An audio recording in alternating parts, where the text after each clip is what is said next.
Hi, hello எப்படி இருக்கீங்க? இன்னைக்கு வந்து எங்க தோட்டத்தில தீவனக்காடு பார் போடுற வேலைங்க. இது ஃபுல்லுமே தோப்பு எல்லாமே தீவனக்காட தான் போட்டிருந்தோம். ஒரு தோப்பு மஞ்சள், ஒரு தோப்பு தட்டு போட்டிருந்தோம். அது வந்து கொஞ்சம் ஒரு 1 வருஷம் ஆயிடுச்சு. சரி இதுக்கு மேல நம்ம ஓட்டி மறுபடியும் நட்டா தான் கொஞ்சம் நல்லா வரும் அப்படின்ட்டு கொஞ்சம் ஓட்டியிருக்கிறோம். ஒரு 1/2 வயல் ஓட்டிட்டோங்க. அரை வயல் இருக்குது. அந்த அரை வயலுக்கு வந்து நம்ம பார் போட்டா தான் தண்ணி அந்த தளவுக்கு ஏறும். அப்படியே விட்டாலாம் ஏறாது அப்படின்ட்டு அரை வயலுக்கும் பார் போட்டுட்ருக்கேங்க.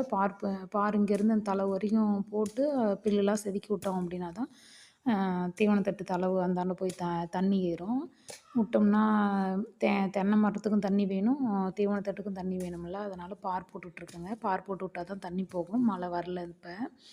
மழை முந்தானையில இப்போ 3 நாளைக்கு முன்னாடி லைட்டா தான் வந்துச்சு. அது வந்து ஈரம் கட்டாது அப்படின்ட்டு பார் போட்டுட்ருக்கேங்க. தீவன பயிர் வந்து 1 வருஷத்துக்கு ஒருக்கா அப்படியே மாத்தி மாத்தி நட்டோம்னா தான் நல்லாயிருக்கும். நல்லா